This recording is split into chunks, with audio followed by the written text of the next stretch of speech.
Good morning, good evening, good afternoon, wherever you are on this beautiful planet. It's Good Friday, uh, 2021 at the recording of this. Give me a hashtag replay if you're watching on YouTube on replay or you're seeing this again. Again, whenever I do a Facebook Live based on a question that somebody asks, I check into my body, and if I have the jitters and I start to feel this sense of anxiety, I know that I'm actually in the right place. I've trained my body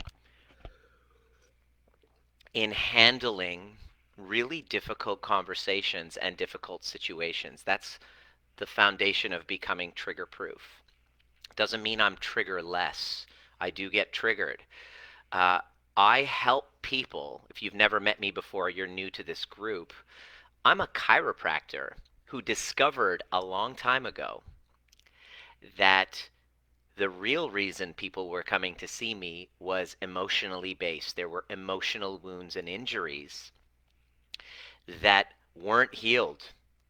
And these unhealed wounds and emotional injuries from relationship problems like infidelity, perhaps that you've gone through. Maybe you went through it when you were a teenager and you had your boyfriend or your girlfriend cheat on you and it was really painful. Or perhaps you you found out your father cheated on your mother or your mother cheated on your father, and these to a child become traumas that are stuck in the body, and at their emotions and feelings that come up that an 8-year-old, a 6-year-old, a 13-year-old, even a 20-year-old, even a 45-year-old, 43-year-old in my case, doesn't fucking know what to do with them. And what happens is when these experiences of trauma, of betrayal, of hurt, violence, physical, emotional, when being, sexually touched as a child from a elder, like an older person, a family member, perhaps you've gone through that. What happens is emotions get trapped in our bodies. And in a perfect world, you'd have parents that will sit you down and say, "Oh, Mary, or whatever your name is, or Jim, that must have been really horrible.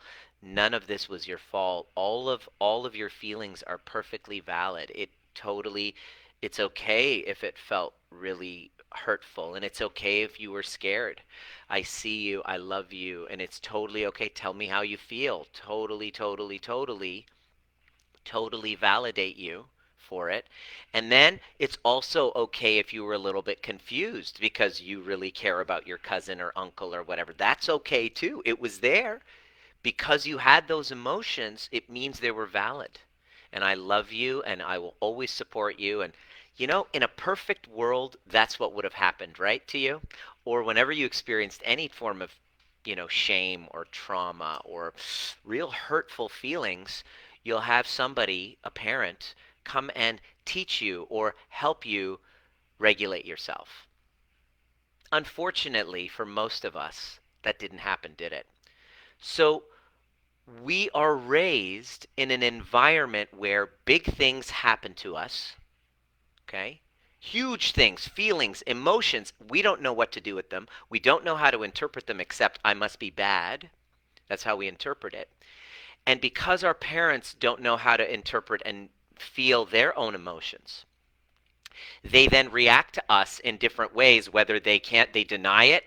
They say, no, it didn't happen. No, it didn't happen. And they gaslight us because they don't know how to deal with their emotions. So they say, no, it couldn't be. It had nothing to do with us. It was your fault. Leaving you feeling more abandoned and betrayed as these experiences happen with all of this stuff growing up, and so confusing. And all of a sudden, we then make the conclusion that it's not, I can't trust. I can't trust love. I can't trust my parents. I can't trust people who are supposed to keep me safe. And who do I need to become to get my emotional and physical needs met right now? Who do I need to become? And that's what our younger self does. We fracture, we fragment, and we dissociate from our true nature in service of approval of other people. Let me know if this is landing or resonating. If what I'm saying is landing or resonating, say this is landing for me. Let me know what came up for you. I want you to engage with this.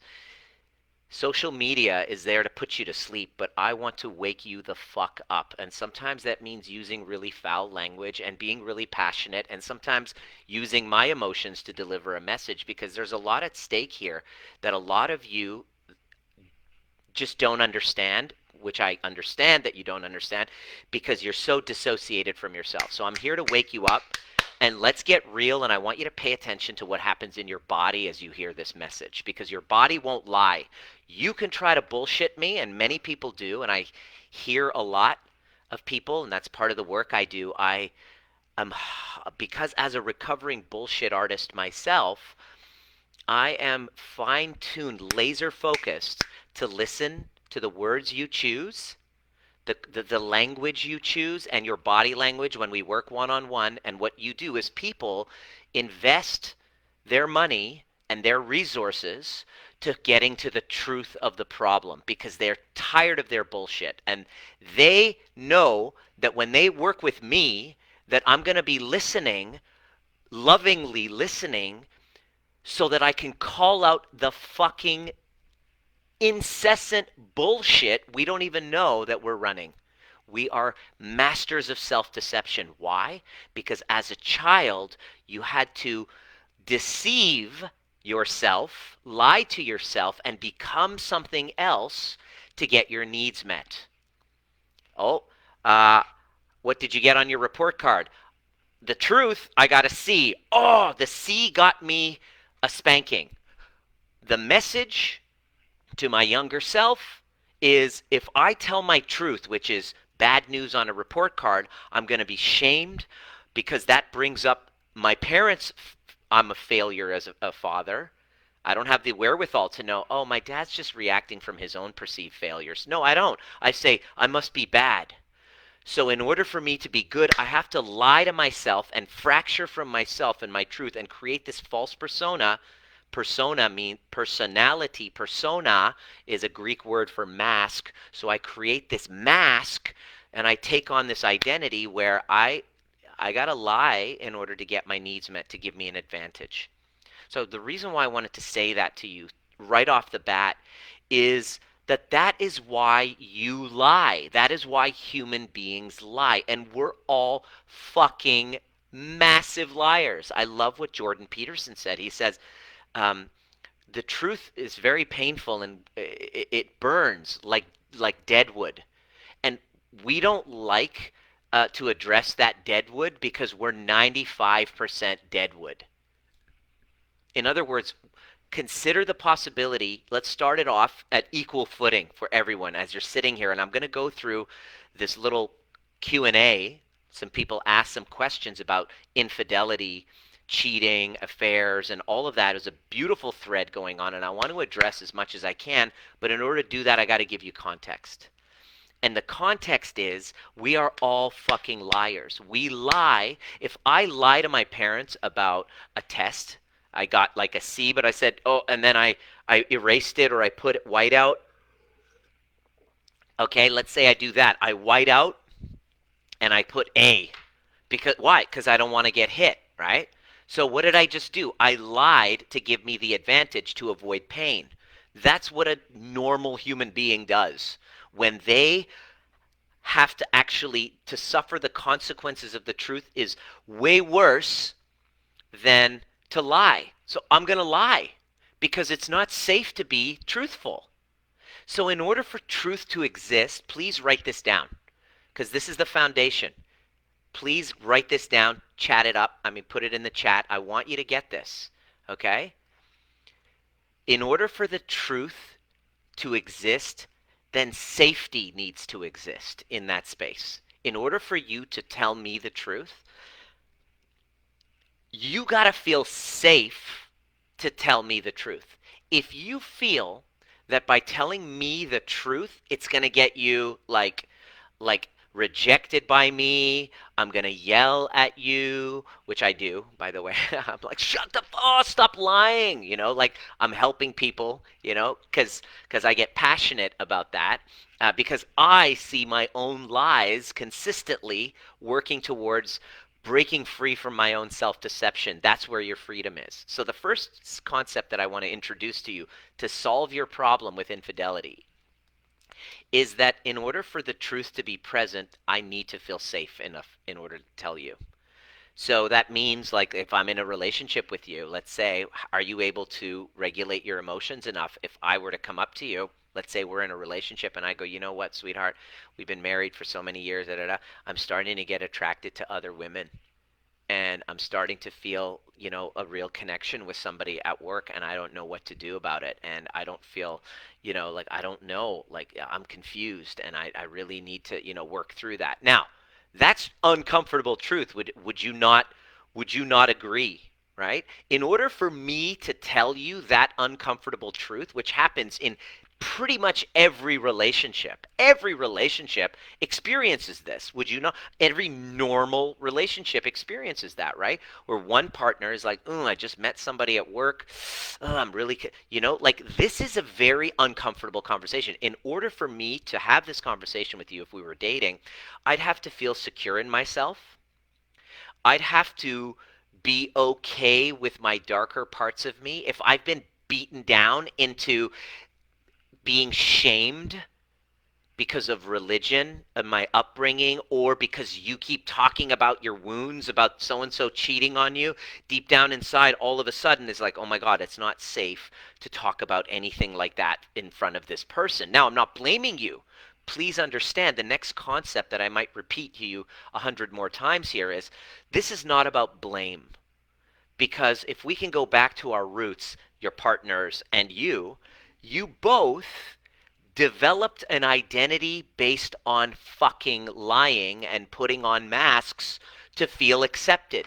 So deep down at your core, possibly you don't really know who you are because you are hiding under so many fucking masks. And when you meet somebody and you start a relationship with them, there's no way that you know all the parts of them. Why? Because they likely haven't done any work to find out and connect with all of those parts of them. So you don't know who the fuck you're getting into. But after 10 years, you pretty much figure that the fuck out, don't you? And they do the same for you, because then you start to feel safer to let all of those other parts out with time and security, right? And so the bigger the degree of trauma that you've experienced, the bigger the split and the fracture from your true self, the more performing you have to do in order to feel love. You have to put on a mask and pretend to be somebody that you're not. This is a fact.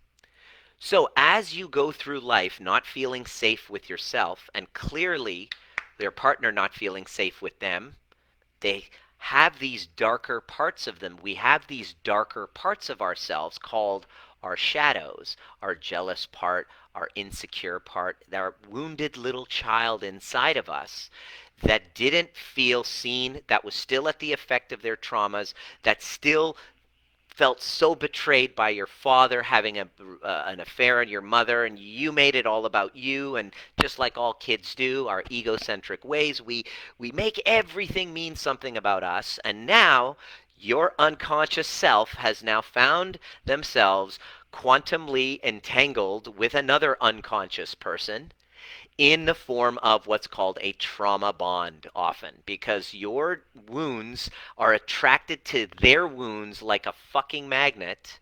And you go through this, especially if you've had this high sexual chemistry, high sexual vibe. It's the perfect all chemicals. It's a chemical cocktail of addiction, that we go through the high of the sexual bond and then the pain of the attachment wound that gets triggered when you guys have conflict, to the seeking out of the high again of that sexual bond, and then you leave and then you come back, and that whole dance is was my addiction. Consider the possibility that You're not in a real relationship when that's happening. You're in what's called a trauma bond.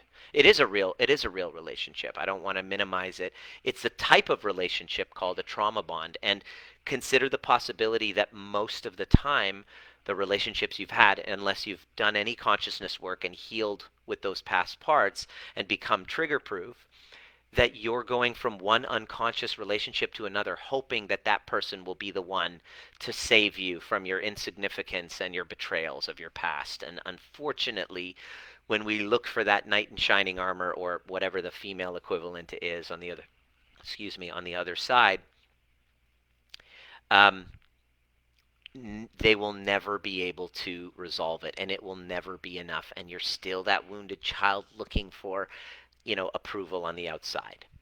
And so now you have the perfect storm for a fucking drama cycle, whether it's abuse, whether it's infidelity. And what ends up happening is, if you have betrayal, if you have unworthiness in your body, what'll happen is you won't feel deserving of a healthy relationship. And if you had abuse in the past and you felt this abandonment wound, you'll feel that that's normal. That's so familiar. And you'll mistake that for love. And you'll entangle with somebody else who's mistaken their wounds for love, and not realizing that you're dynamically entangled to bring up each other's unresolved shit as an opportunity to either heal it or avoid healing it, like most people do, want to blame the other person, play the victim, and go through this cycle, but keep going back for more, hoping that this time I'm going to really save them. I'm going to really fix them. In other words, I'm going to really get the approval of my mother or my father that I wasn't able to get. Maybe by taking them back this time, even though I'm fucking miserable and I'm hurting and I haven't slept and all my friends hate them and they hate me and they can't stand me and they've disowned me because they can't watch me fucking turn my life to shit again and again. My parents, and this has happened with me, my parents, like, I isolated myself. Nobody wanted to hang out with me because I was engaged in this fucking toxic dynamic, not realizing I was actually loving it. I was choosing it. I was not a victim. Please write this down. I am not a victim. I am just as much of a victim as I am the perpetrator of this whole dynamic mess. And I get that that's going to be really challenging to you. And I will share a couple stories of how people who've been in really dark experiences after infidelity jumped in and heard some of the content, and they were like, all right, here's the criteria. It was painful. I've I've worked on forgiving him. I'm working on forgiving him. I've tried to forgive him, but I just can't move on. He's done great. Two kind of directions. He's done a lot of work, and our relationship is really better than ever, but I just can't let it go. That's number one. Or number two, we finally moved on, and I'm now dating again, but I'm still wounded, and I just can't trust again. And I'm like, this is the perfect time for you to now learn the skills. Because when you're coming to me in, what about this? What about this? Where do I draw the line? Where do I draw the line? Why does I keep doing? He's been lying to me for 30 years. When is he going to stop? Why doesn't he realize that they're so hurtful to me? I'm like, you're not ready. Keep going to your counselor. Keep going to support groups. And tell your story so that other people can go, poor you. Let me tell you, oh, my abuser did and mine did so and so. And it just fucking, this drama cycle and what's happening as you keep going into your Me Too's, which is, been helpful, especially when you have got an experience and you feel so alone. The most incredible feeling is Me Too. It's like, oh, the experience I'm going through in my life, I'm not alone. I'm here to tell you, you're not alone. You're not alone with your suffering. However, the problem with the Me Too movement has now been like, oh, me too, not realizing that this mudslinging you're doing is actually you're unconsciously addicted to those drama cycle chemicals that you had going while you were in the relationship. And by living through another person's and telling them, yeah, he was a narcissist, sociopath. Oh, really? Let me tell you mine. And it's like there's a sweet enjoyment unconsciously. You don't know because when I call you out on it, you want to tell me to fuck off. I get it. Fuck you, Nima. I hear it once a week. But people hire me for this, and this is my community, so I'll say what the fuck I want. I'm saying the truth. I left chiropractic because I couldn't I couldn't be in an environment and listen to people and be like, I'll get in trouble if I tell you the truth. So I'm just going to nod and say, oh, poor you. You know, you're digging your own grave. You don't even know it. And you're getting something valuable out of this dynamic. You can't see it, but for you to get healthy is going to be too scary for you. You actually want to stay sick. I would see this again and again. I was like, wait, people don't actually, they're coming to me to get healthy, but they don't actually want, they resist and push health away unconsciously, not through no fault of their own. Perhaps you had a experience where when you were younger, the only time you felt love, if you had an experience when you were younger, the only time you felt love was when you got sick because you were taking care of others, you got sick or injured. Guess what you're going to unconsciously attract in adulthood when you're feeling disconnection, illness, injury? In that moment, you can, without any guilt, you can receive without feeling guilty. You can say no. You can listen to your body. Saw this again and again, and I'm like, I don't want to work with these people. These people diagnosed with chronic illnesses like fibromyalgia and all this stuff. Let me tell you, the doctors that you're seeing, I work with doctors, fucking hate seeing those conditions. Why? Because medicine, no doctor's going to save you, yet you're looking for a hero or a rescuer outside of you. And I kept seeing this in my practice, and I'm like, there's no way that you're going to get better. Why? Because you don't want to. There's too much unconscious hidden motive backstage. Because I have a backstage pass to this. I can see, right? But can you see? In order to heal this, you got to be willing to take a backstage pass with me. Somebody like me who's been in the field for 20 years has a little bit of insight as to why the fuck you're not getting better. And I can't say this to you with my chiropractic license, so I'm leaving and I'm only going to create a community of people who are actually wanting one thing. And this conversation that you're a part of right now is about one thing and one thing only. It's about healing. Be open to the possibility. If you want to heal, I want you to be open to the possibility you've been resisting your own fucking healing. And it was seeing people resisting their own healing that I was sick and tired of working with them. I was getting anxious and depressed, and I did what everyone in my situation dreams of doing, was bust out of that system, bust out of the system, and actually start telling the real truth. So with your permission, I'm going to share with you a little bit of truth as to why this happens. And if you just jumped on, make sure you go back and watch the background here.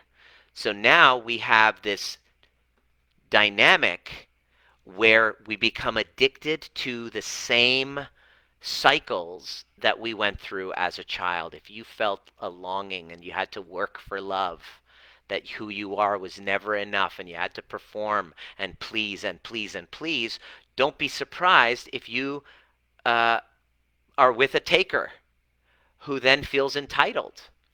And both of you are lying to yourselves and lying to one another about the other side of what you're getting out of it.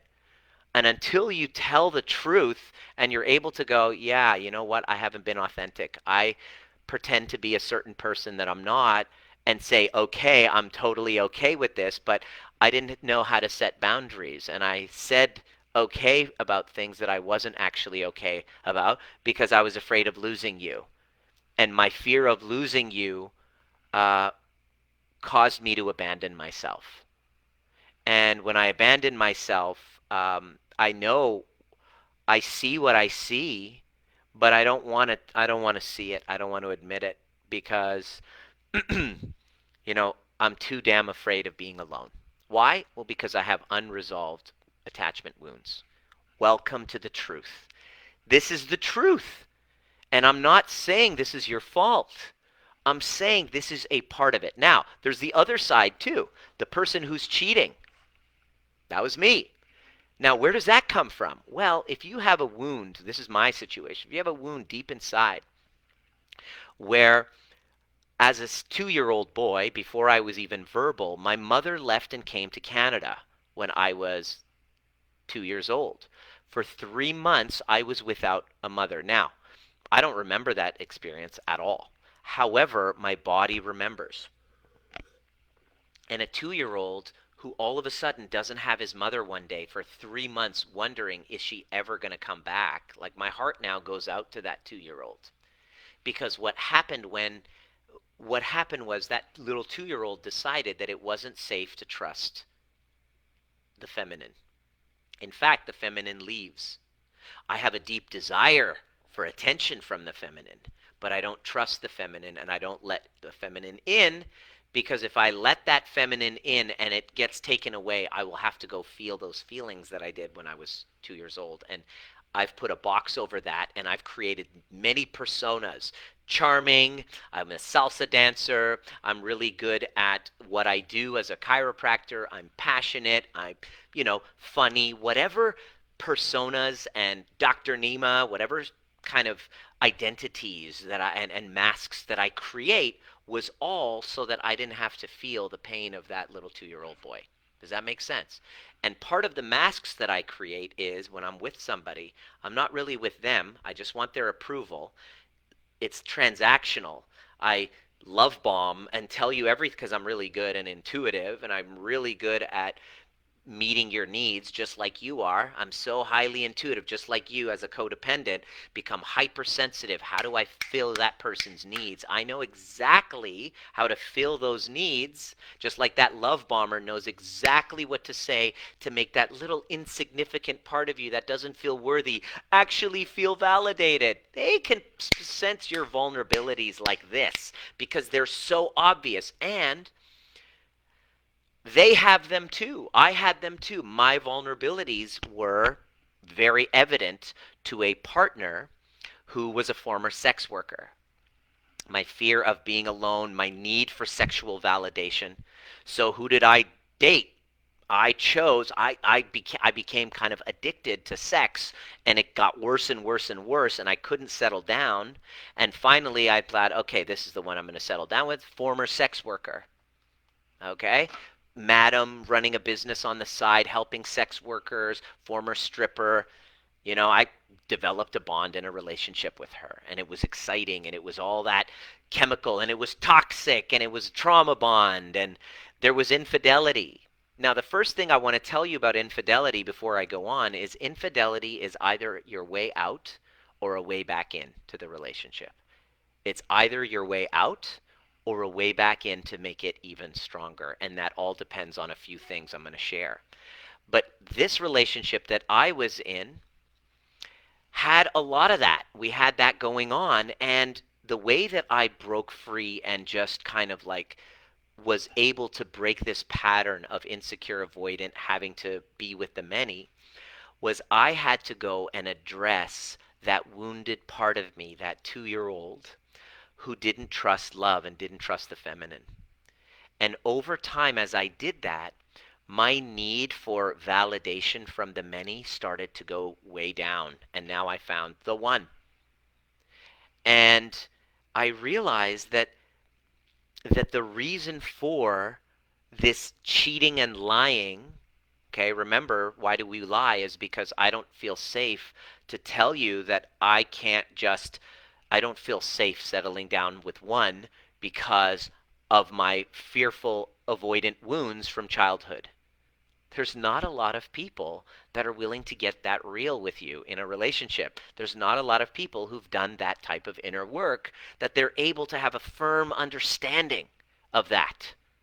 All right? But I was forced to. Well, I wasn't forced to. I chose to, because I knew that I was recreating these dynamics from childhood, and I was tired of looking outside and blaming someone and hoping someone's going to finally fix me from all this fucking shit. And I said, I'm going to do the scariest thing. I'm going to take a pause, and I am not going to distract myself by getting validation externally. I'm going to learn how to give it to me, because the most important thing, because the relationships that I'm having outside are perfect reflections for the relationships that I'm having within the parts of myself. And I have many parts. Remember, we all have these different masks and personas, just like you. You have a bitchy side, you have a funny side. You have a really anxious side, you have a complete psycho bitch inside of you. Yes, you do. There's parts of you that had to become created.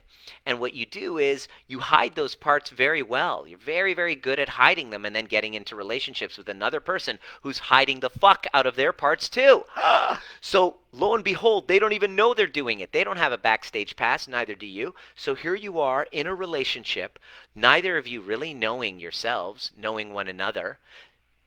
I you don't know who's I don't know who's going to come up, but I had the skills to be able to identify the parts of myself, to be able to love those parts of myself rather than denying them. And if the better I am with all of these nasty parts of myself that I just totally judging, totally trying to hide, totally trying to compensate for and suppress, and I can actually bring them home, then I become real and authentic, and I'm able to have a real conversation with you. I'm able to look you in the eye. My body language, as I sit here and I tell you my truth, my body language is a reflection of the safety that I feel inside of myself. Guess what happens? Then I trust myself. Guess what happens after that? When I trust myself, then who shows, then I'm not worried. Oh my God, like, is this person going to be loyal, or do I, no, because I trust myself and I'm okay with all those shadowy parts of me. So I'm able to see through people.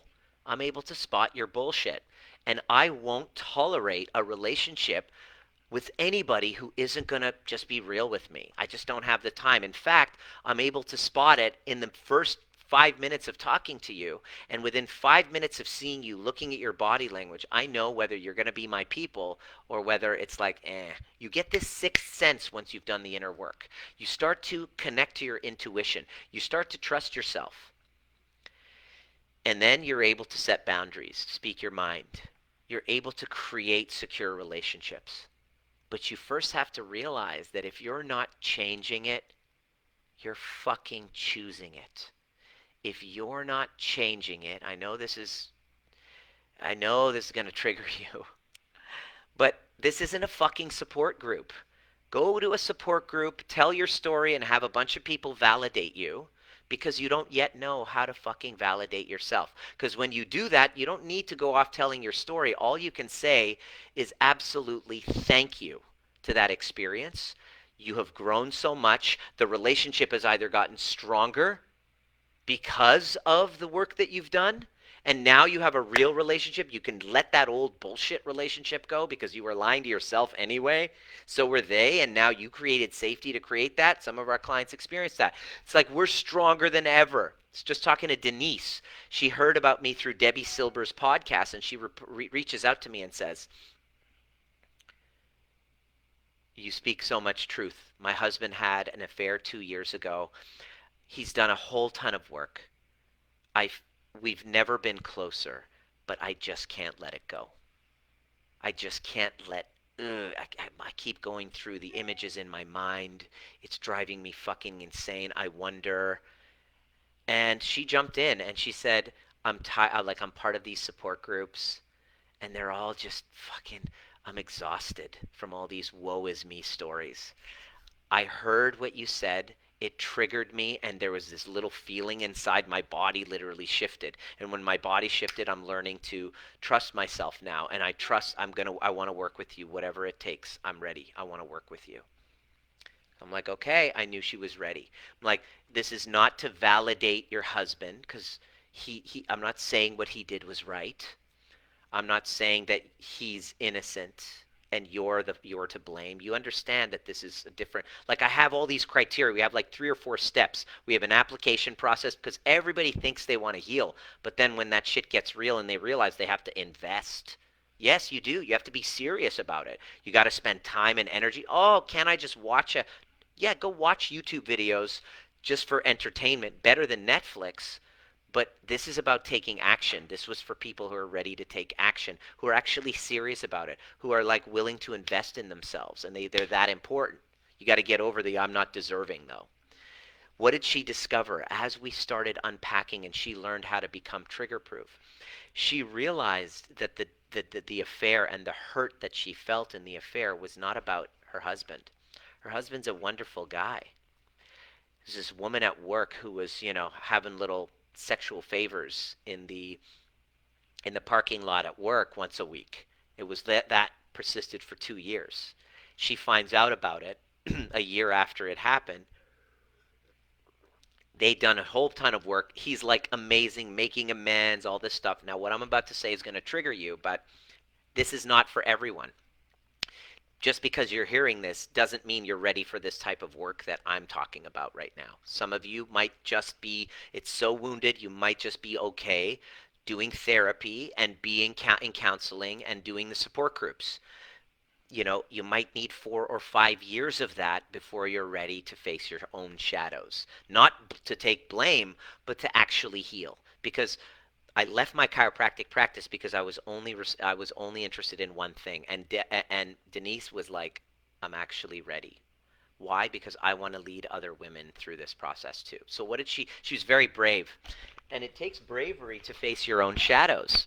Not everybody does. It's like weight loss. In fact, I don't know how many people are going to watch this video, but I'm willing to bet 80% of, if you're part of the 80%, you're going to hear this, you're going to feel certain things, but you're still going to want to run the other way. Your fears will take over your desire to change. I've had to, like, that used to trigger me a lot as a practitioner because I'm like, why doesn't everybody just want to get the truth? And the truth will hurt.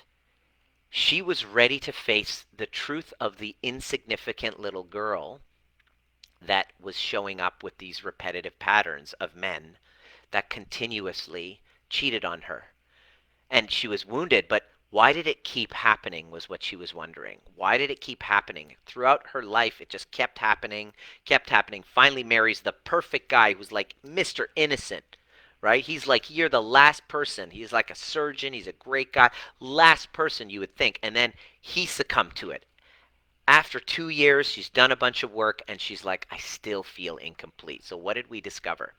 We discovered that she had sexual experiences with some of her cousins and family members as a little girl. And in that time, as traumatic as it was, she completely dissociated and made that experience mean that she's unworthy of love, that she's a bad person, that she was responsible. Even though it wasn't conscious, her little 8-year-old self, our 8-year-old selves, we make everything about us. You watch your parents go through a divorce. Oh, it's because I'm bad. It was all my fault. Everything our egocentric inner child experiences, we make it mean that it's because we're unworthy of love. Okay? That is self-abandonment. In other words, if I abandon myself and I can become this person who abandons themselves and pleases others and defaces myself and pushes love away, then I can get attention from my primary caregivers. Then I can get rewarded and then I can get loved.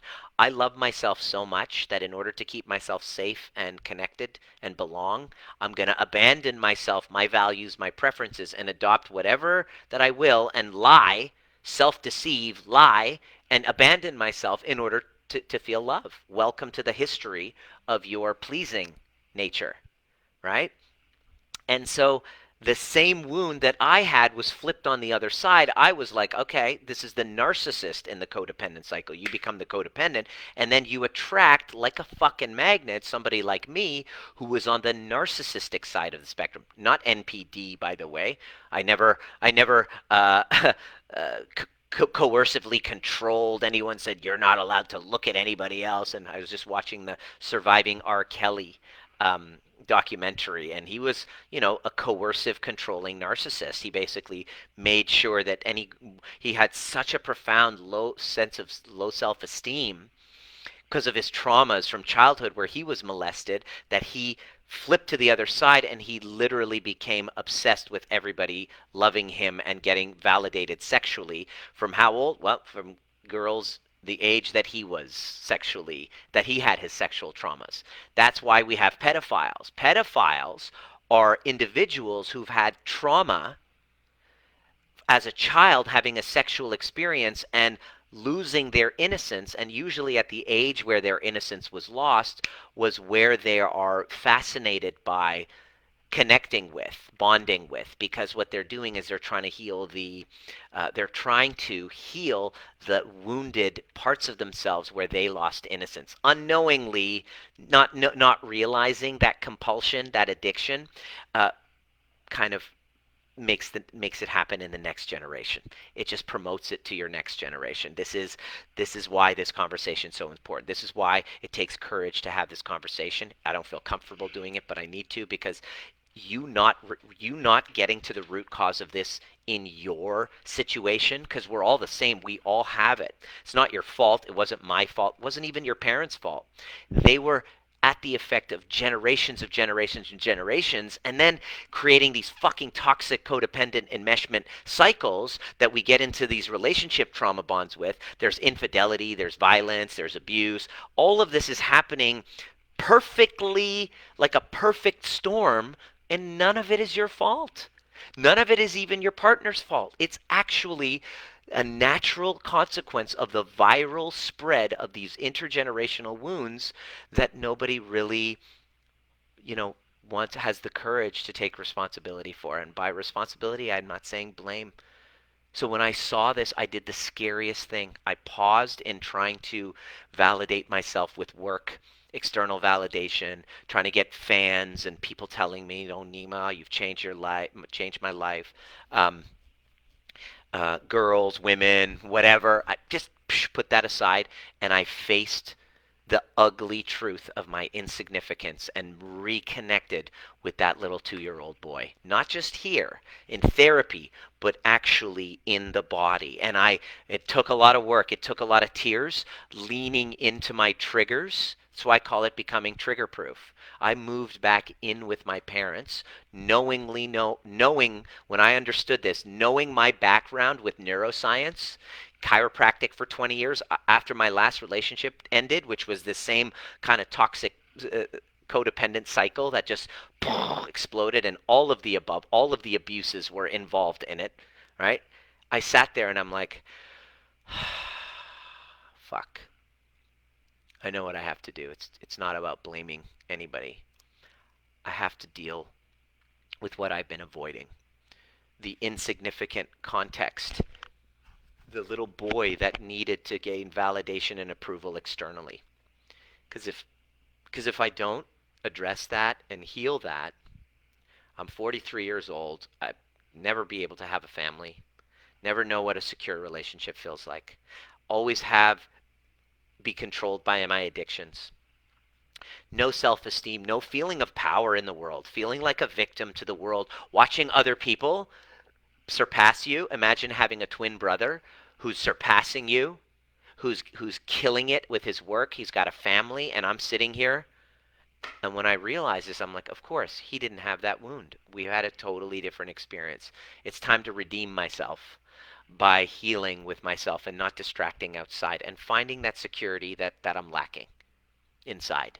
Because otherwise, I'm forever in the content of, did you? I don't trust you. I know you did it.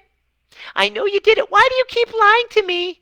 You're always in that drama cycle, going to a counselor, talk therapy, and none of it is going to get resolved because you haven't dealt with that fucking context. Who you were being when you entered the conversation of the relationship in the first place. The wounds that had you attracted to that perfect match who lies and cheats in their own way, because you do it in your own way. You're lying to yourself, cheating yourself of the truth, and none of it's your fault. Does this make sense? Is this landing? All right? Totally get that?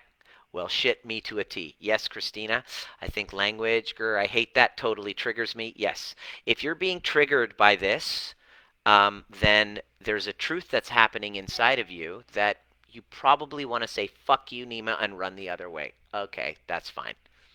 Great. Go find people who are going to support you in your story and say, me too. Great.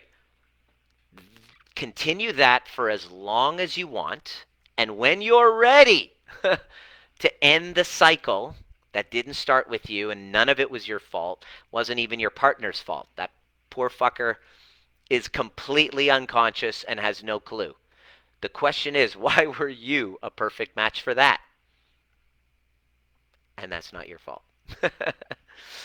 So when I finally did it, all of a sudden something shifted. When I became trigger proof and went through the steps.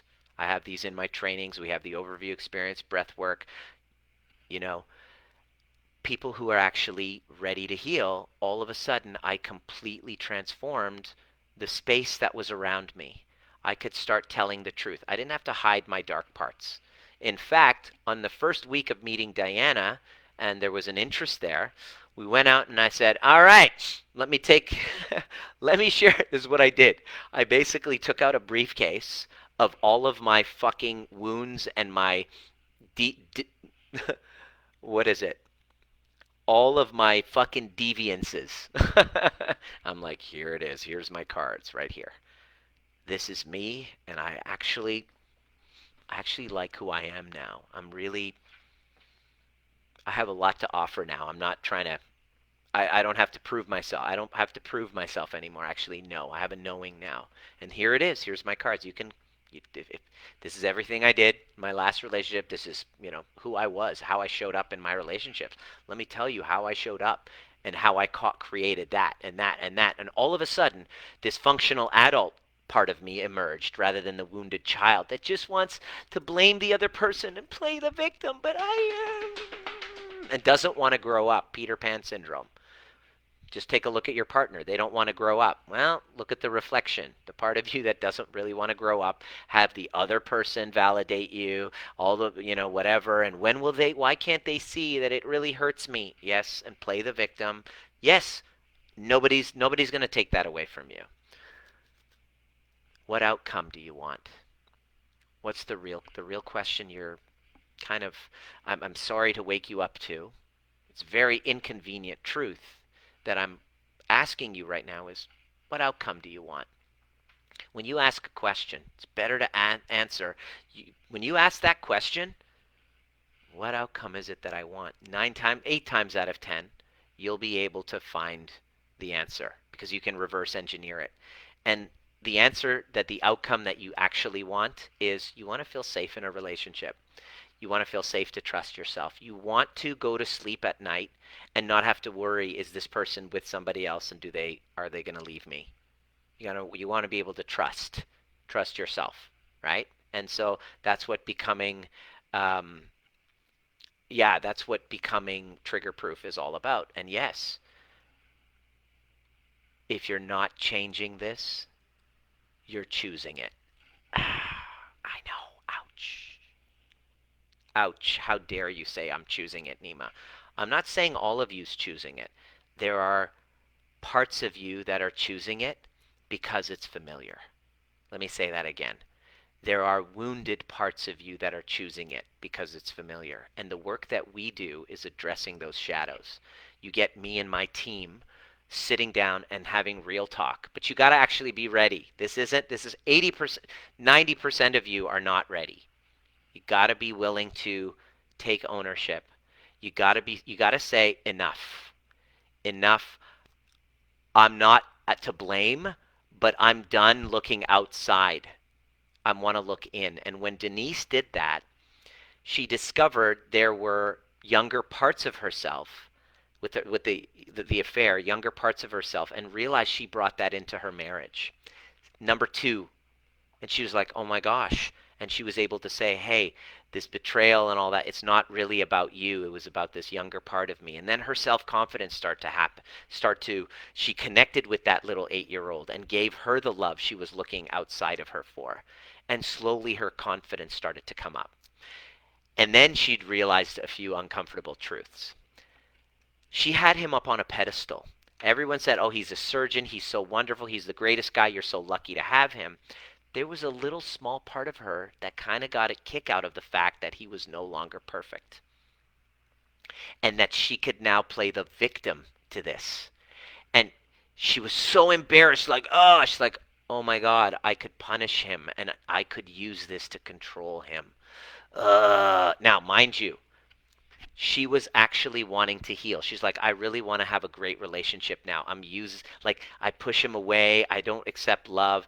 She was very motivated to do this work and to look at her shadows. 90% of people listening are not there yet, and that's okay. There's many YouTube channels for those of you who just want to talk about how, you know, how hurt you are and all this. Great.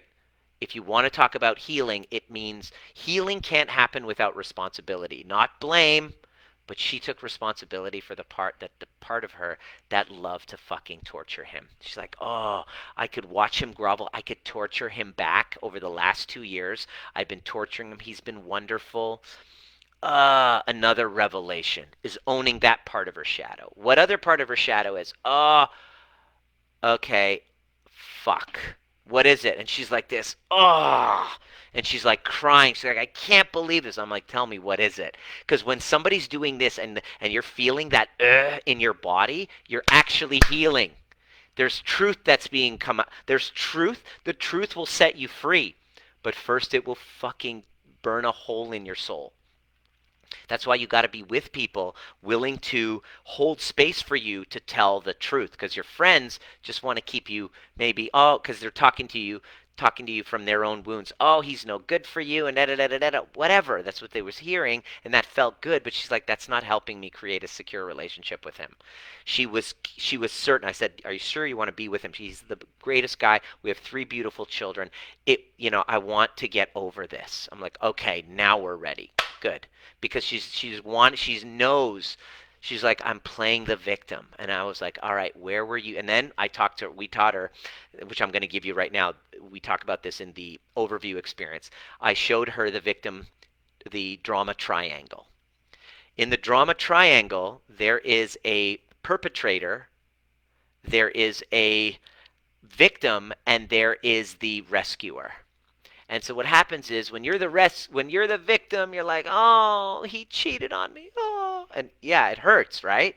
And he was the perpetrator, but then the way you heal is by going, "Where were you the perpetrator? Where was he the victim and you were the perpetrator?" I wasn't. I didn't. Like, to somebody who has an abandonment wound like me, if you stonewall me or you withhold sex or you withhold love and affection for your very good reasons, I'm not discounting the reasons. I'm not discounting the reasons why you're doing it. No, no, no, no, no. I'm saying from their perception. It's tough when we're covert narcissists to see things another way. I know you blame him for narcissism, but God forbid that you have some parts to you that aren't able to empathize with him.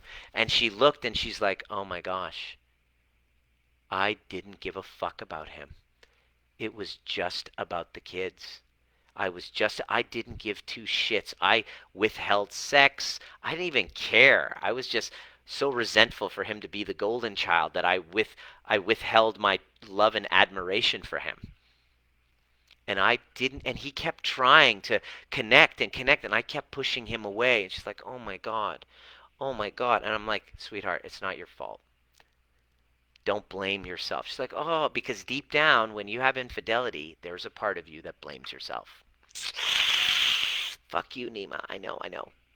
Save it, save it. I get it. It's part of my job. I see it every week. I sign up for this. I actually enjoy it because I love healing, and healing requires the truth. And I'm so fucking tired of bullshit. Most of us are bullshit most of the time, and I am committed to exposing my own bullshit because I know that there's nothing more important in the universe than real authentic relationships. And I have them with the people I work with. I have them with my wife. I'm creating one with my 6-month-old son. And life becomes completely amazing. And I have it with my family too, my parents. I never had that before I did this work. Becoming trigger proof. And so she then owned up to the fact that, just like Michelle says, now I have the upper hand feeling. Exactly. And so, how do you get over it? Is by owning the fact that you fucking love the upper hand feeling. Ugh, you're going to want to puke, but it's the truth. The truth will set you free, but first it will piss you off. So she goes back and tells him, she's like, babe, I just want to tell you, like, I've been punishing you for the last 2 years and using this to just get the upper hand whenever I feel low, to get control whenever I feel low about myself. I have someone to blame. And he's like crying and going, I know. See, your family members can all see your fucking shadows just like you can see theirs. But you are so good. I don't want to say you, but we are so good at self-deceiving that we think that our shadows aren't fucking there, but they are. And the only way to freedom is by owning them. The only way to have a real conversation with people is by owning your shadows. And you can tell when you're talking to somebody who's owned their shadows. They look you in the fucking eye. They feel safe in their body. They speak with power. Because when you own your shadows and you integrate them, you become powerful. Power is the ability to direct energy and influence behaviors and events. Not control, but you have an ability to influence. You are not powerless. But unfortunately, with your fucking victim stories, our victim stories, we keep giving our power away when we have it all along. Denise started realizing, oh my God, I'm so powerful and I'm lovable. And now, within 8 weeks, with these 2 years of therapies, and she's done therapy all her life. She's like, in these last 8 weeks, I can't tell you. My relationship is so much stronger. I trust him. I feel my feelings come up, but I'm able to call them out and have a truthful relationship. And this is what she said. She goes, our sex life has never been better. And I'm like, really? Interesting, huh? How was it before the affair? She's like, we didn't even have one. I'm like, oh, interesting. So what is it that you have to forgive? She's like, oh my God, there's nothing to forgive. Now that is what we teach. You're never going to hear this. Ready? You're going to hear a bunch of forgiveness, forgiveness, forgiveness, forgiveness, which is great. It's a step up in resentment and despair, of course, but that's incomplete. Forgiveness implies I'm a victim, I'm the wounded one, I had no responsibility in it. I wasn't a part of this dance and you hurt me. And when I'm doing that and I'm asking for your forgiveness, I'm basically saying, here, take my power. Here you go. Here you go. Power is all yours. I refuse to have it. It's yours. However, this is the goal of the work of becoming trigger proof. You're going to want to write this down. The highest form of forgiveness is the authentic recognition, not bullshit, because you don't bypass. Many of you bypass. Is the authentic recognition that everything served you and there is nothing to forgive. Let me say that again. The highest form of forgiveness is the authentic recognition that everything served and there is nothing to forgive. And after we do that with our clients, and we just signed on another client today who had infidelity in the past, and I was like wondering, are you ready to work with us or not? And she's like, no, no, no, no, no. Like, I was 45 when I got married. I'd been around the block. I was completely pushing him away, and I know that it wasn't my fault. I'm not taking blame, but I had some responsibility in setting up the dynamic of a perfect storm for somebody else to come in and give the attention and meet the needs, because I was checked out. I was checked out. Now, you could be checked out in your relationship. You likely are checked out in your relationship when infidelity happens. Well, good. It's a fucking wake-up call. Where do you want to go? Do you want to use this as a way out? That's fine. Just the excuse you needed. You were looking for something. Fucking enjoy it. You wanted that. Part of you did. You got an out. Great. That's how you liberate yourself from it, is by telling the truth. I didn't really want to be with this person anyway. Now that I have this perfect out, I can leave and then tell all my friends he cheated. Oh my God, he's such a fucking cheater. And they'd be like, oh girl, you deserve better. And I can leave because I didn't really want to be with him anyway. Her or him, whoever, I can leave. And that justifies me leaving and I don't have to be the bad guy. Woohoo! That's okay. That's one way out. That's fine. But if you want to get over it, you want to get over the resentment, tell the truth. That was part of it. It's not your fault, but that was part of it. You used the affair to leave. That's okay. Because if you didn't look at your part of how you checked out, how you ignored your intuition, how you, not your fault, but this is like a container. The relationship is a container, and both of you contributed to this container. If you don't want to look at what you contributed, that's fine. Expect it to come up in the next container. You might notice yourself repeating that pattern, and which is totally okay. Just know that you didn't change it, you chose it. If you didn't change it, you chose it. All right? But if you want to change it, you got to look at yourself. Ooh, I don't want to know. I don't want to take ownership for the fact that I also checked out. Not my fault, but I was unconscious as well. And this time, to create a secure relationship, I'm going to heal the parts of me that checked out, the wounds that this came up.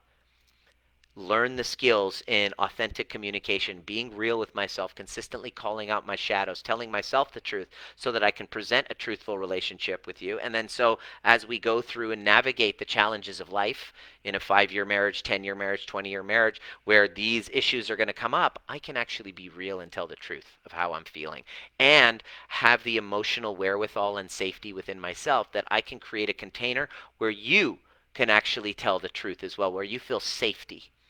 And if I can create a sense of safety within this dynamic as part of my contribution, we're committed to the process, then we can have a safe container, which is what our secure relationship becomes. We become this container of security because I trust myself to tell the truth of how I'm feeling. I trust myself to have a connection with how I'm feeling because I've learned the skills, mastered the communication, learned to self-soothe, learned to take responsibility, not blame, and I can now create a safe container for my partner to all of a sudden shift. She did the work. The relationship has completely transformed. She's like, this is the deepest shit I've ever done, and it's painful as fuck. I'm like, I know. That's why we disqualify 90% of people who apply. So some of you are in this group because you want to see you have some relationship stuff going on. And you have, you want to find out about this stuff. Some of you have been following me for a while and you've been sitting on the sidelines. Okay, that's cool. This is a wake-up call. What's at stake is cycles of generations of trauma that impact your children, your tendency to not have safety in your own body. Didn't start with you, but that's what you're responsible for working on yourself, because when you do, you can create safe containers for your relationships, children, business. You're able to, if you have a passion for something, you want to put yourself out there, write that book, you want to make that video, whatever, build that business, you got to confront these shadows moment to moment. Have you learned the skills? This is a very highly triggering conversation. I get Karens in my DMs all the time calling me out and, with lots of exclamation marks and capital letters and anger because I talk about triggering shit and I talk about taking responsibility and they think I'm victim blaming. So it feels sometimes like I'm being attacked, and it takes a lot of courage to stick my neck out and give you an unconventional uh, unconventional wisdom that deep down you know what I'm saying is true, even though you're not liking what I'm saying, because what you're wanting is somebody to validate your pain. And I'm not saying you're not going through pain. I'm just saying you don't have to struggle with it anymore. That now, what you know now, if you don't jump in to actually work on untangling what this infidelity thing is really about, which is their insecurity and your insecurity. And because you can't force somebody else to face their shadows, it's just as uncomfortable for you as it is for them. So the best thing you can do, instead of saying, why won't they do the work on their stuff? Why don't you become the example? And you do the work. It's like weight loss. You can't force somebody to lose weight, but if you all of a sudden lose weight and you're walking around beaming, that other person's going to go, fuck, I'm inspired. I want to be that. So you don't have to tell somebody you're doing the work. They can actually feel it in you. They feel you because you have authenticity, and authenticity is akin to enlightenment. You don't have to be fucking hairy fairy and whatever to feel enlightened. You just got to be you. You got to be all parts of you. You got to be okay with all parts of you. You got to be able to look in a mirror and say, there's going to be people who don't like me. There's going to be people who are very resistant to the truth that I'm telling. There's going to be people who are extremely triggered by it. But the truth, telling the truth is more important than getting people's approval, because lives are at stake, because this truth isn't being taught. And you're going to therapists being supported in your story because they can't tell you the truth. The therapists I hang out with have all left conventional therapy and counseling because they're like, we're not allowed to. They just looking for heroes. They're just looking for a surrogate mom and dad to hear them. The ones that really want to do the work aren't looking for that. They're like, fucking I'm ready to do the work. I'm ready to become that secure space in that relationship. So I'm going to go through some of these questions, and I'm going to tell you the answer. Has this been useful for you so far? Let me know if this has been useful. What's been your biggest takeaway so far? I know, like, if you're new here and you're just hearing me for the first time, I'm incredibly sorry. This is me. Trigger proof doesn't mean trigger less. I literally help people through their triggers. If I don't focus my efforts on regulating myself, there's no way that I can be useful for my community. And what's at stake is children growing up with intergenerational trauma, and it's not your fault. But what happens that all the anxieties that you're incomplete with and the self-hate, you'll start noticing your kids starting to follow that pattern, and that's the most heartbreaking thing that I can think of. So this is all about healing families. We stand for healed families. 90% of the people who apply to work with us are dealing with some sort of an infidelity that's unsolved, and we take them through this process that I just shared with you, is to going through and healing with those parts and walking through and learning how to have uncomfortable conversations and emotionally regulate and heal what it's really about. So Kimberly says, I want to know how to let go and move forward with another relationship. Letting go involves there's a younger part of you that's still feeling wounded. When somebody has an affair or they cheat, we think that it's an attack. Like, someone's lying to me. Oh, it's an attack. But like I said earlier on, somebody lying to me isn't an attack on me. It's because they don't feel safe to be themselves. They don't feel safe to be themselves around me. That's not all my fault, but if I want you to be truthful around me, I'm going to create a sense of safety. Now, there could be shame and guilt and shame of your own shadows that they are not complete with, so they're going to hide and run around and do what I used to do because they don't feel loved for who they are, and they don't love themselves. So they need to get that validation externally, and then because they know you're not going to be okay with it, because that's going to bring up your own abandonment wounds and feeling unworthy, and you're making it mean that you're unworthy, the dialogue doesn't happen, so it sneaks around in the background. So how do you let go and move on? Well, you go back and heal what it's really about. This is not about your partner. This is about the insignificant part of you. And when you do, all of a sudden, you realize that their behavior wasn't about your unworthiness. The real pain that you're not able to let go of is your unworthiness. So that's what you want to focus on. Hopefully that helps, Kimberly.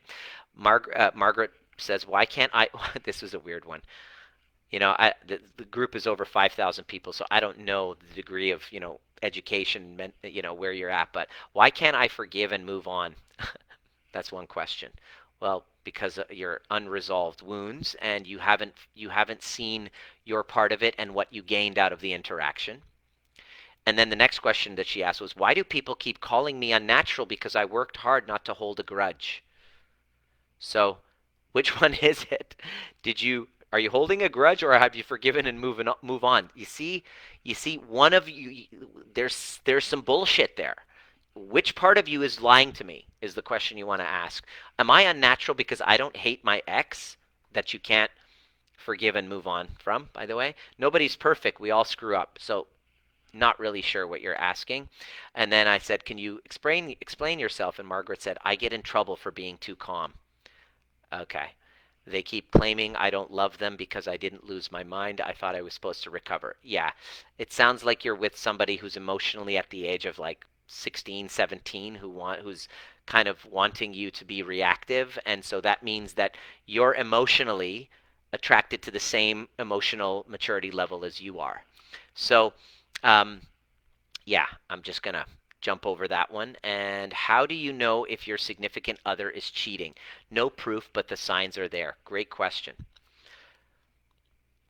The real question you want to ask is this. Let's assume the worst.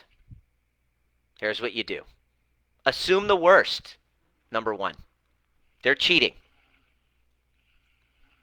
Now what? See, what you don't realize is there's a kinky part of you that loves the search, and that you're addicted to that feeling of betrayal and that hunt, and I'm going to see. So what kind of a relationship do you want to create? Is this person, what you want to ask, Ashley, is this person worth, is this person worth you investing yourself to heal this?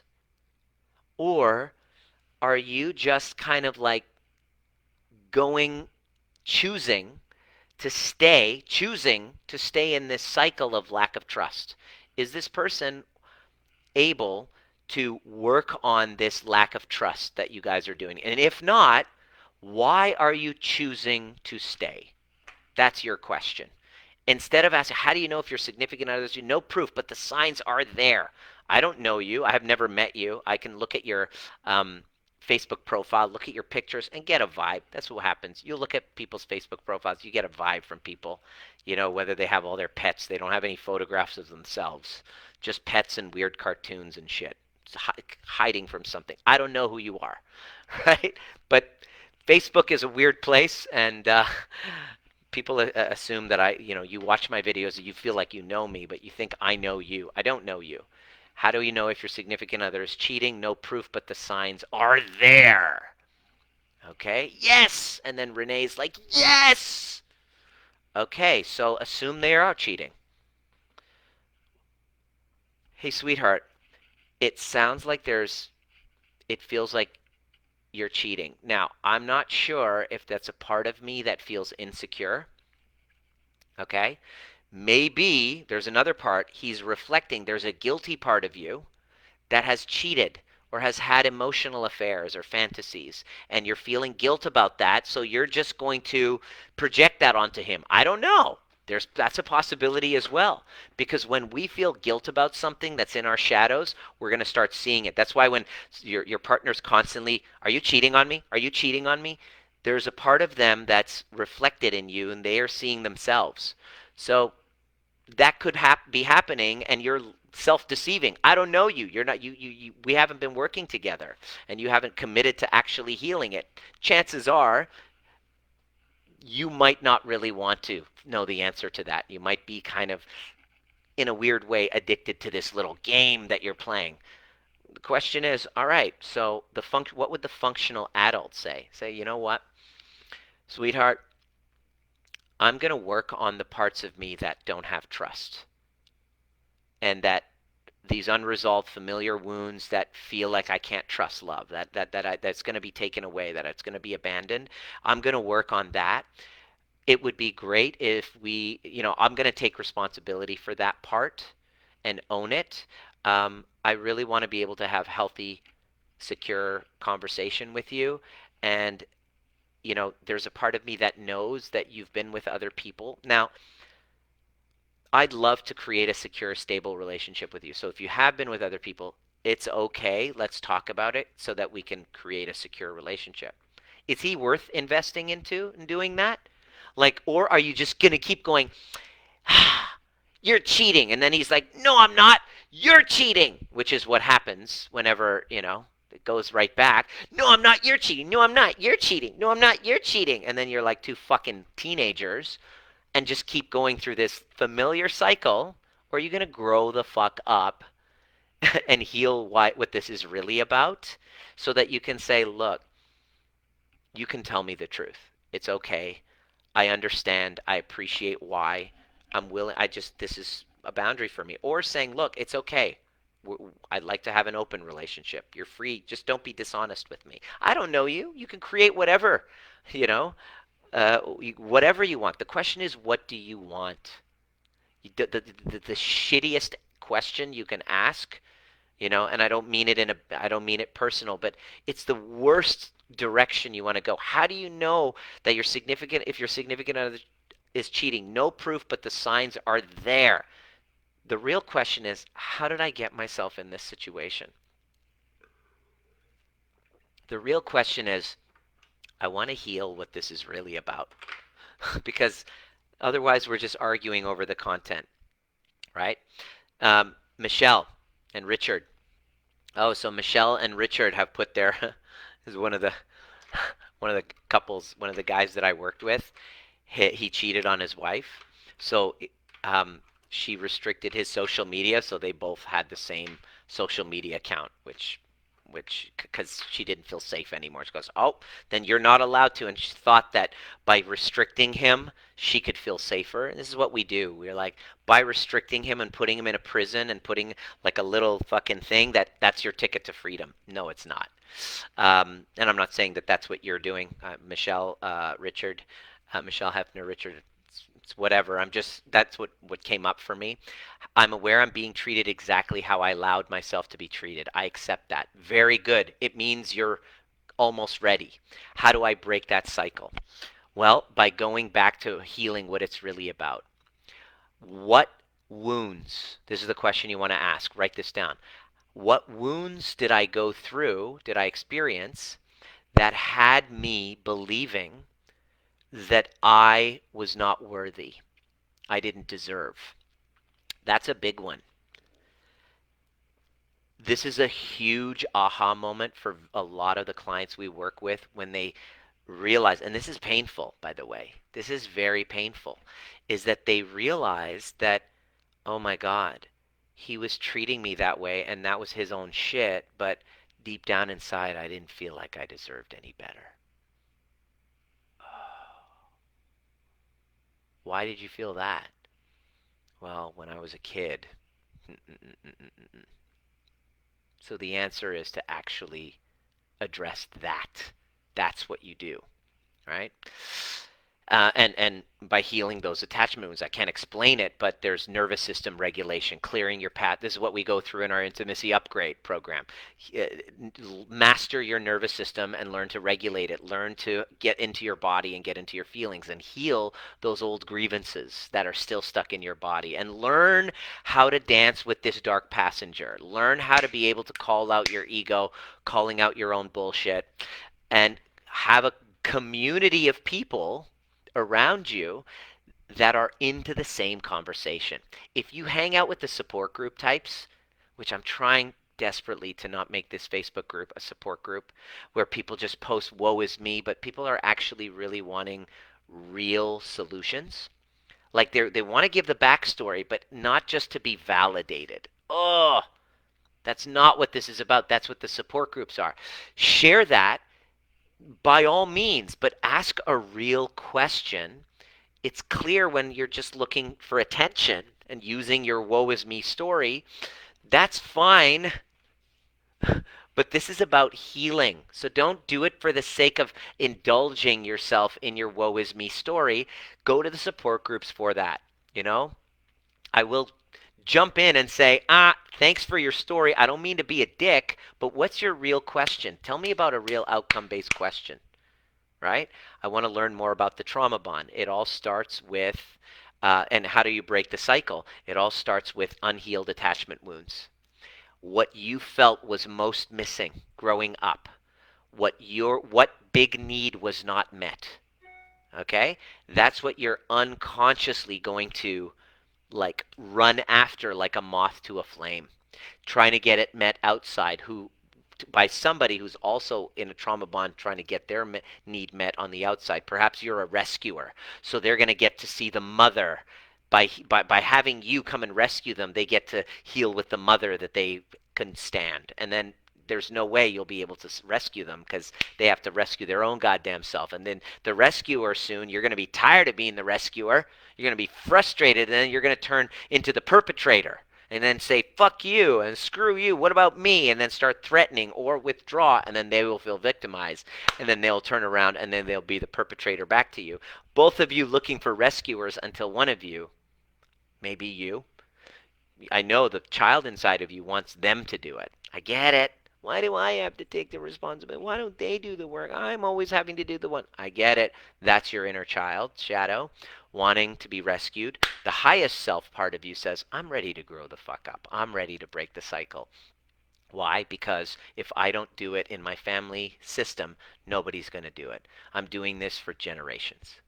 Generations of people. All right? Kathy, how to break the trauma bond when you're too scared to be alone or what's to come next? Yeah, you got to be willing to feel aloneness. You got to be, you're running from your shadow. The shadow of that loneliness, that insignificant little girl is following you. And you're trying to run away from that by being in a codependent relationship. And because that's there, you're going to tolerate being treated like absolute fucking shit, cheated on, abused, all of that you'll tolerate because, well, geez, it's better than being alone. So I felt that too. And I did the unthinkable. I became alone. I did not try to distract myself. So your only way to freedom, Kathy, is to face your loneliness. And the good news is you don't have to do it alone. You can hire a team, a guide, a community, invest in yourself, make this a number one priority. And unfortunately, many people in that situation who are too damn scared, they have unconsciously disempowered themselves so much that they're like, they can't even invest in a solution. So become the kind of person that chooses themselves and prioritizes themselves so much that they're willing to do whatever it takes to actually find a mentor and a guide to walk them through this process. Hopefully that's helpful. Charmaine says, what qualifies as promiscuous? I have my own answer, but would love to hear your thoughts on it. And my joke there was, promiscuous is a label that you're given by someone who likes sex less than you. So you're going to be too promiscuous for some, and you're not slutty enough for others. So hopefully that helps. So Nickel says, I have realized that I've always been there for others in trying to help them fix their problems. I find this most in my relationships where I've been taken for granted. This has to be a repetitive cycle of not feeling good enough. Exactly. You're getting it. Exactly. In talking to my husband about this, he doesn't seem to understand how I want more from our relationship. There's no emotional connection and intimacy. I voiced my concerns over and over with no change. I feel like I'm doomed to never have supportive relationships. What can I do different rather than just continue sticking up for myself, pushing forward, and expressing my needs? Right. What happens is I visualize you, Nicole going, why don't you meet my needs? The little child. And what happens is that doesn't cause him to step up in his manhood and to become the divine masculine. That reminds him of his nagging mother. So that causes him to pull away. So the very thing you want is what you're pushing away. The answer is, this isn't a strategy content thing. This is fucking heal the context that had you grow up in an environment where your parents didn't know how to meet your emotional needs, and learn how to heal with that younger part of you, the inner child. Make sure you show up at our breathwork and our overview experience event, or just say, fuck it, I'm ready to heal this, and apply to work with us. Be ready to invest, be financially empowered to choose yourself. Maybe you're in a situation, just sounds like I need to, ask permission, and that's okay.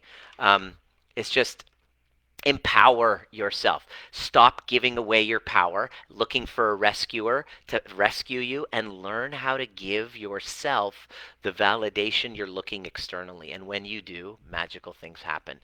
You don't show up as a wounded child in the relationship anymore, because quite frankly, who wants to fuck that? Not, not, please understand, I'm not saying you, I'm saying us. Like you've had the experience when you're in a relationship and you're with your partner and they're like, why don't you, the energy. They might not be saying that content, but the context that they're showing up with is that little wounded child. It's not appetizing. Nobody wants to fuck that. However, when you heal what's broken, what you feel is broken, the divine feminine emerges from you, and your partner actually does a double take. Is like, oh my gosh, because who you're being shifts. It's not your fault that he's emotionally disconnected. But I want you to realize, Nicole, he doesn't exist. His emotional disconnection is a reflection of your emotional disconnection. That's another truth bomb I want you to write down, is that I'm being treated the exact same way that I'm treating myself. Change that by investing in yourself, becoming of worth internally, and then he will start to reflect that. Happens to every single one of our clients that really, they're like, wow, my relationship completely shifted and he never did the work. We've had this happen with exes. They're like, wow, he's treating me so amazing. Yeah, he's not a monster after all when you get over your victim story and take back your power and realize that you had the power all along. Yes. Natalia, um, yes. So you just asked that. Perfect. Natalia just asked a really great question. Natalia's in our Intimacy Accelerator program, so she's having this challenge. So I challenged her, like I do, and not giving her the answer. I kind of just said, interesting, why don't you just ask the outcome? And she came up with the answer, and it was a beautiful answer that she came up with. So kudos to you, Natalia. Thank you for doing the work. Even though you got triggered just the last couple days, she shared it in the Facebook group saying, help me, what do I do? Can I get some help? And I messaged her what the response was, and she was like triggered by it because she was looking for validation. And then I said, no, no, no, look again. And then I challenged her again, and she's like, I got it. And so find a guide who's going to not give you the answers, but teach you how to find answers within yourself. Stop looking for fucking gurus or your partner to save you.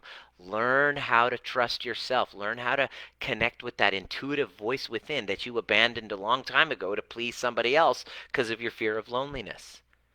It's time to break the cycle. All right, Stephanie, how to put it behind you and go forward, even if it's in the same relationship. This was the example with Denise. She was committed in the relationship. She's like, no, I want this relationship. Our relationship is so much better. The affair was a way back in. I see that now. I just can't move on. And we just did the work. She owned her shadows about it. She owned what it was really about. She integrated, learned how to have uncomfortable conversations and tell the truth. Forgiveness is one thing. Leaving it in the past and not dwelling on it is a whole different thing. Exactly. And that's it. You're not here to leave it in the past. You're actually learn how to integrate it as part of you, because the past relationship is dead. I want you to realize this. That old relationship is there to die. It's gone, and you want it to die, because if it had to, you were in it such a place where one of you had to go and get your needs met outside, that dynamic needs to die. Would you not agree? So let's let the either leave and use it as your way out. Congrats, you got what you wanted, but make sure you do the fucking work. Otherwise, you'll repeat it. Or option number two, which is what we work with, which is, okay, I want this to be a way back in. I I don't condone what he did. I've tried forgiving, but I really, really want to.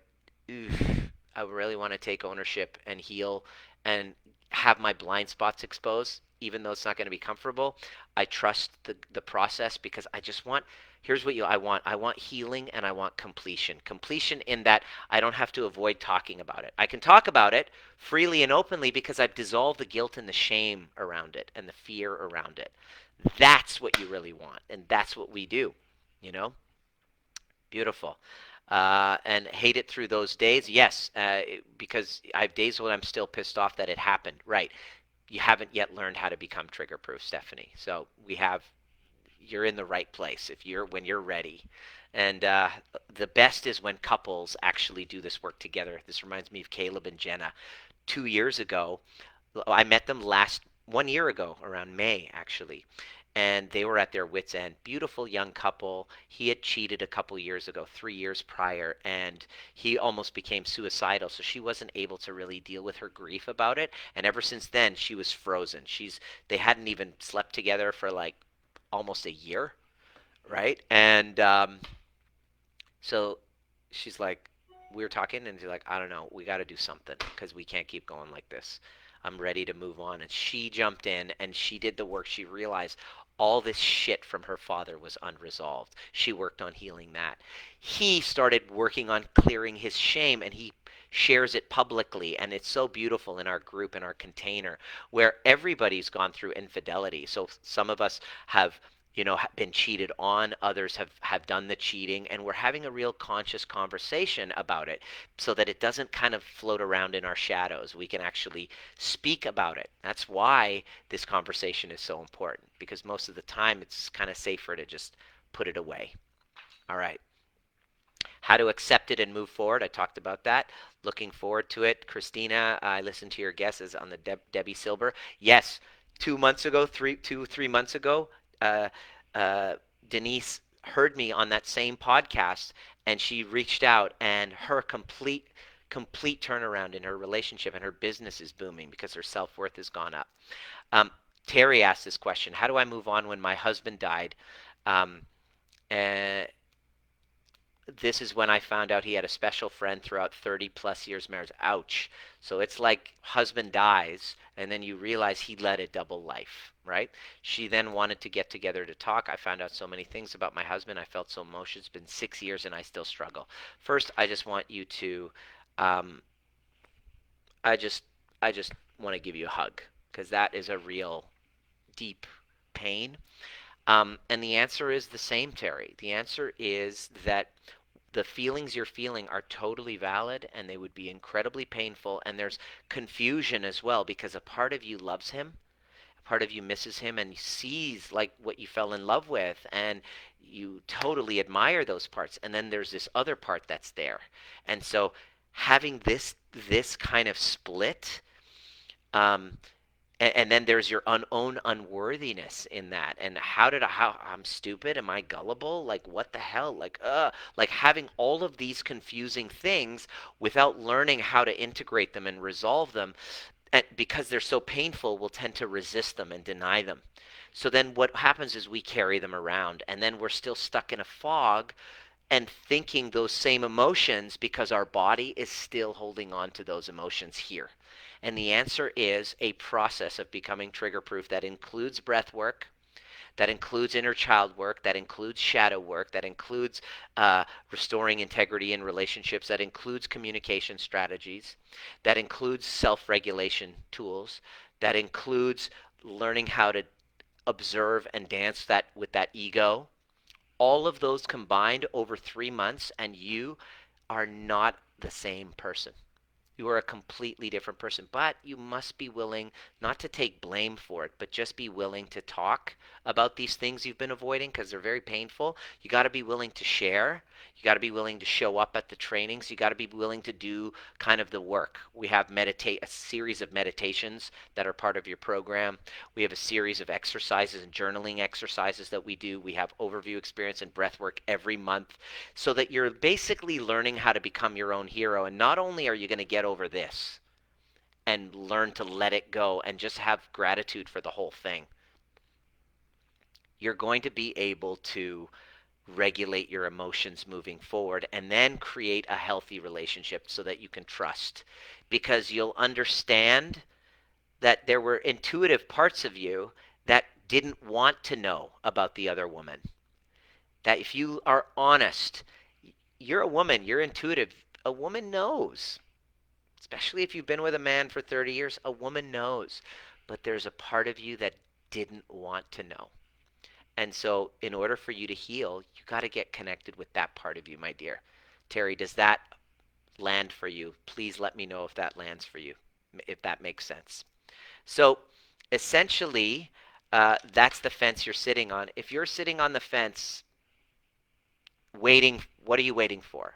Are you waiting for the fear to not be there? It's not going to happen. You must be willing to dance with your fear in this process. You must be willing. That's a must, right? Um, I will self-abandon in an instant, so round and round we go. Exactly. So, Christina, at some point you have to choose. Here's the question.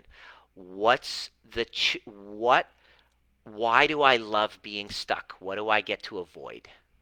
It's too scary, so scary. Yes, you're choosing it, right? Um, the question you want to ask is, what do I get, how is staying on the fence meeting my needs? Okay, when you're playing victim, this is part of this is a question that I consistently ask my clients, and I ask myself consistently whenever I bump up against a trigger. Okay, I ask myself this question: how is this stuckness? Christina, I'm going to encourage you to ask this question because I'm seeing you here, and I know how important this is to you. You heard me on the podcast, and you've been around a little while, and there's an intuitive voice that's going, but you're consistently telling it to shut the fuck up. Does that sound familiar? Okay. So the question is, what do I get out of this little limbo? What do I get out of being stuck? You're not going to get stuck. You're not going to get stuck unless it's filling a need for control and familiarity. Here's what it is. That's what it is. I get to control this because if I take part in healing this and actually addressing it and taking ownership, it's unfamiliar. I don't know. I don't know what it would be like. And deep down, part of me feels like I deserve this. And that's familiar too. So I'm not going to step into it. I get it. That's fine. Don't. I'm just saying, be able to call it out. Your freedom comes from going, I see the strategy. It's unconscious. It's now conscious. Carl Jung said, until I make the unconscious conscious, it will rule my life and I'll call it fate. You think, oh, I'm stuck because of all of these things. No, I'm stuck because I choose to be stuck. Because I'd rather stay where I am, which is the devil that I know that's familiar, than to tread water into possibility of something that I have no clue and I have no control over. Well, I got to tell you, the promised land is on the other side of that. That you can't blame anyone else for. Unfortunately, it's uncomfortable. And my job is to kind of, you know, bring your awareness to it. And you got to basically say, I'm willing to do this scared. I'm willing to not know. I'm willing to, but because why? Because staying where I am is too painful. Passing this on to my kids, if I have to live through the same story and watching my children go through it, by the way, this is what our parents are feeling. When they see us go through the same shit they did, there's this incredible sense of guilt. It's like, yeah, what would your life experience be like if your parents got through this little stuckness that you're going through, the paralysis of fear, and said, you know what, you know, my my children are worth it. What difference would that have been for you? And this is what this community is about. Well, not this community. This community is an introduction to my mastermind community, my inner circle, my intimacy accelerator and intimacy upgrade programs where I teach you how to dance with this dark passenger of yours. Those are my people. Those are the people who I call literally on every call. Guy, you're a hero. Why? Because you're doing what 90% refuse to do. They're too scared to do. You're choosing to be the one to put your hand up and say, this was not my fault, but I'm going to break the cycle for my kids and my past generations, those people that I once called my perpetrators. I'm now ready to take full ownership. So the discovery call link is there. You got to be willing to invest. You got to be willing to become resourceful. You got to be willing to be empowered enough to make a choice for you. I get it. You might not be ready. That's fine. You can keep watching Facebook Lives, hearing me repeat the same stories. That's okay. Um, you know, I see what's at stake. Everybody's dealing with unresolved trauma. I left chiropractic to become an interpersonal trauma specialist. The trauma of divorce, the trauma of infidelity, the trauma of abuse. I've lived all of them. I'm not just the president, I'm also a client. working on integrating my own shames and my own guilts and my own resentments so that I have the courage to tell my truth, so that maybe you could say, you know what, I'm going to step in and trust and learn how to trust myself by scaring the shit out of myself and building along the way, not waiting for fear to not be there. That's what that's what that link is for. Is I want to see a hashtag, I want to be a cycle breaker, and jump in. And then I'll teach you everything that I know as part of a family, because you're willing to have your because we're all willing to expose our shadows together and without shame.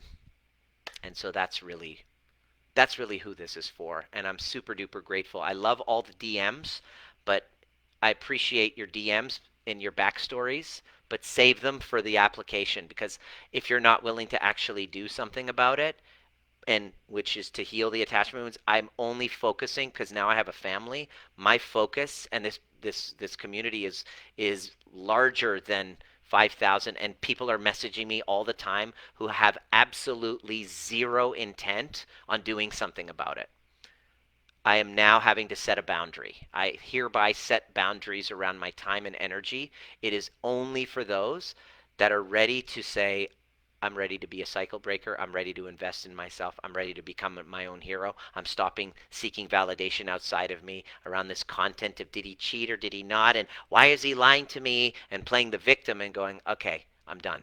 I'm ready to become the hero of my own victim story. You're my people. And I get if this training triggered you too much, you're free to leave. This is not for everybody. There are support groups, there are counselors, there are tons of those resources that are willing to validate your pain without teaching you how to own it. I'm here to validate your pain and then teach you how to validate it so that you can then own it and turn that pain into power and then create a secure fucking relationship in your life so that your children can feel safe in themselves and not live with the same insecurities, inadequacies, and scarcities that we are. And that's what I want to give to my son, and that's the gift that I want to give to him and all of the people that are ready to do the work. Give me a hashtag cycle breaker. I'm ready to do the work, and we'll see you on the next perfect time. Hopefully this was useful.